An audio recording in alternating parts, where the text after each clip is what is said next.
Welcome to my ARP Multimedia Presentation. My name is Alicia Matheson. We will begin with my problem statement, the statement of core values or worldview. When considering my salient values, efficiency is something at the very top of my list. I believe that time is a valuable, non-renewable resource, especially in teaching, and one in which none of us can afford to waste. I am constantly, in both my personal and professional life, looking for ways to become more efficient, which usually entails becoming more organized, another core value of mine. A typical school day is riddled with interruptions and lost time, which is why efficiency and organization are of the utmost importance for both educators and learners. As an educator, I feel it is not only a duty, but an obligation to provide children with the absolute maximum amount of learning time on a given day. Statement of my research problem. So when considering different ways in which I could improve my efficiency as an educator, while at the same time improving the efficiency of my students, I immediately thought of transition times in between classes. Transitions were an area of extreme frustration during my practicum teaching placements, and thus was the first idea that came to mind when we were given this action research problem assignment. Transitions between classes, whether they be in a core classroom or a rotary setting, I experienced both in my practicums, break the motivation, focus, and flow of classrooms. This tends to persist at least 5 to 10 minutes into the beginning of the next class, much to the chagrin of an educator. If students are staying in a core classroom, but changing from one subject to another, the transition tends to be somewhat smoother than if the students are actually required to leave the classroom. My thoughts behind this observation are that the students are still in the same setting, environment, with the same teacher, and therefore their routine and rules are kept constant for that specific transition. When students have to pack up and physically move from one classroom to the next, their momentum is broken and focus is lost. On top of that, students in middle school can have a tendency to make stops on their route from one class to the next, such as their locker, washroom, to chat with friends, which all contribute to missed teaching time. At my last placement, Dalewood Middle School, there were 7 periods a day.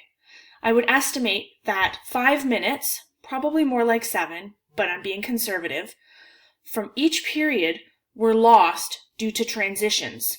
That amounts to 35 minutes a day and over 4 hours of learning every single week that are being lost. I was astonished when I did the math and came to this realization. I knew that this was an area in which I needed to further question and research. This leads into my research question. So my research question actually evolved from the beginning of this ARP project, which was kind of expected. I actually started off with a misconception of what I was supposed to be questioning. My original topic was, how can transition times be minimized and transformed into another aspect of learning, not just lost time between classes where students become unfocused and lose motivation. I didn't really realize at the time that this wasn't specific enough to be an action research project. I needed to specify what I was going to do, what I was going to try in order to minimize the lost time in transitions. So following some feedback from the instructor, I revised my research question to the following. What is the effectiveness of visual and auditory cues in minimizing and transforming transition time in my classroom? Some of the definitions that you'll see in this ARP are transition times, which can be defined as the time between one period and the next, where students are required to either move classrooms or switch the subject in which they're currently working on. Middle school, which is a school that only contains grades 6 through 8. Elementary school, which is a school that teaches junior kindergarten through to grade 8. The junior division, which in an elementary school refers to grades 1 to 4. And center-based activities, which are learning activities set up in different areas of a junior classroom, labeled, usually with words and visuals, where students work in groups for a given period of time. We looked at 3 different sources for this ARP, and the first literature review was called Taking the Time Out of Transitions. This article stresses that the teacher's classroom management and academic agendas are most valuable during transition times. The researchers felt that being able to minimize transition times will be able to increase and eventually maximize learning time in an elementary classroom. The article states that when a classroom environment supports students' transition from one activity to another, teachers see an increase in the amount of time students are actively engaged in learning. So this resonated with me wholeheartedly because it comes back to one of my core values of efficiency, as well as organization, and teaching students how to utilize their day to the fullest, including their transition times. The second piece that I reviewed was called Decreasing Transition Times in Elementary School Classrooms, using computer-assisted instruction to automate intervention components. So the premise of this article surrounded using technology to automate transition times. The study was done in grade 1 and 2 classes, where the teachers used computer-assisted instruction to indicate when a transition time was required during their center-based activities. This was done with a voice broadcasting over the classroom speakers, as well as a video showing a timer with rules to keep in mind during transition, such as walking safely, becoming seated after arriving at a work center, not talking, and having all of the necessary materials with you. The research suggested that effective management of transitions increases student independence, decreases disruptions, and maximizes instructional time. As well, this may lead to more opportunities for students to engage in learning opportunities and may also improve academic outcomes. And any way in which an educator can improve academic outcomes is something that I'm definitely interested in as a pre-service teacher.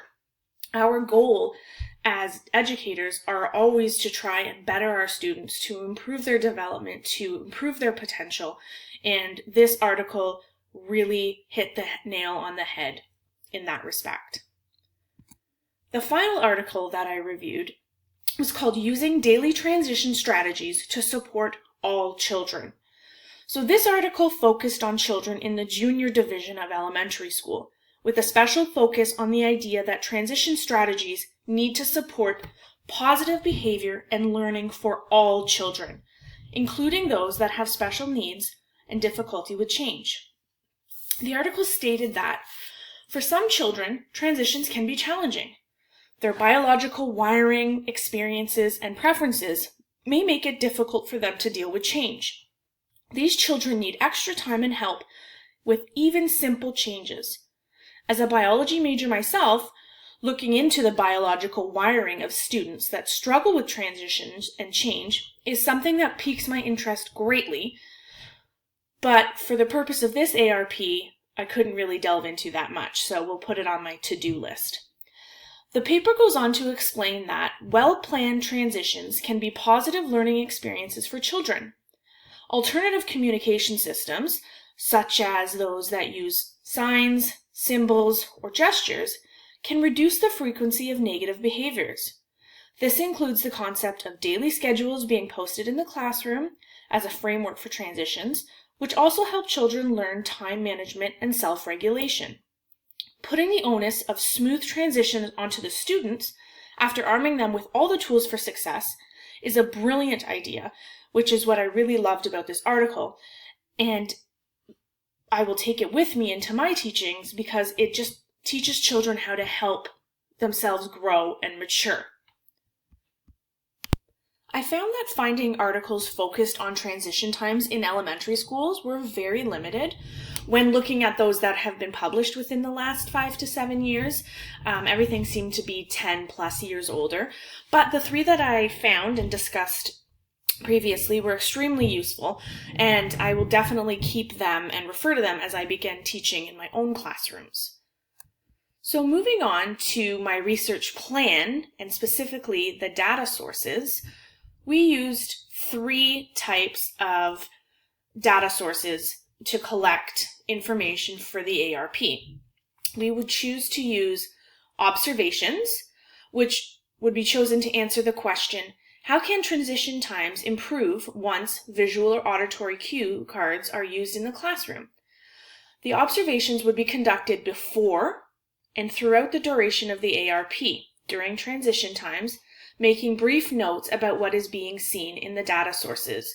So the idea in recording observations before you start the ARP is to note problem areas, difficulties that your students are having. That way, as you continue to record your observations during the ARP, you have a basis point to refer back to see how the students are progressing.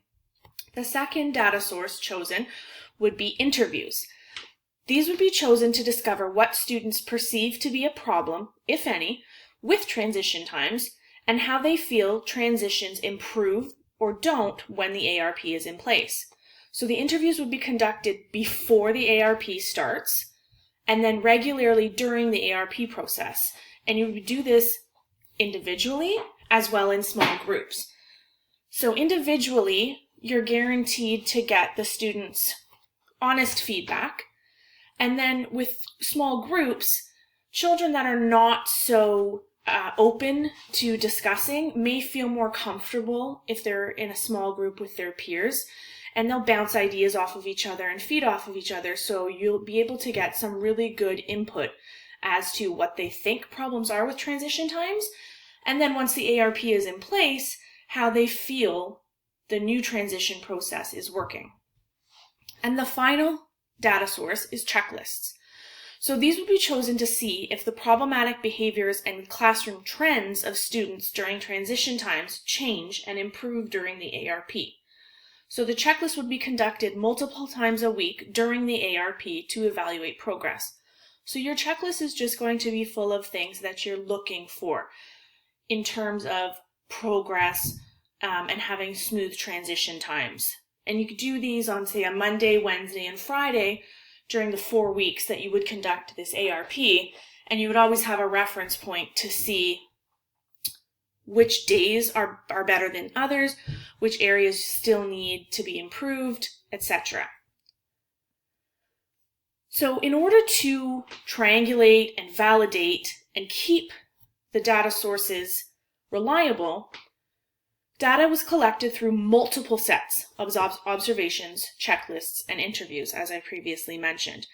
So they would happen before, during, and then you could even do observations, checklists, and interviews after the ARP is completed, just to wrap everything up. So this guarantees that there is a plethora of information and input to draw your conclusion from. There is a lot of data, so that you're eliminating the idea of having a bias. And you have input coming not only from the teacher's perspective, but from the student's perspective as well. And you can invite the principal in to observe, and then he or she could put their own input in as well. So the participants and setting in this ARP would mainly be the students in a homeroom style classroom. That would be your participants, your data source. The students will provide the data through the data collection sources that we just listed, and the homeroom teacher would be responsible for the collection of data. And as I mentioned, the principal would be invited to observe at any time he or she would like to. So looking at data collection procedures in my research plan, the observations would generally be collected for 1 month. So before the research starts, you observe your students and you record during the transition times. And then you conduct observations daily, if possible. We all know that as an educator, this is not always going to be possible, for 4 weeks once the ARP is put into place. The interviews you collect again for 1 month. You do interviews before the research starts. You interview students on what their thoughts are currently surrounding the transition times, and then conduct interviews once to twice a week for 4 weeks once the ARP is put into place. The checklists you would collect at least once a week for 4 weeks.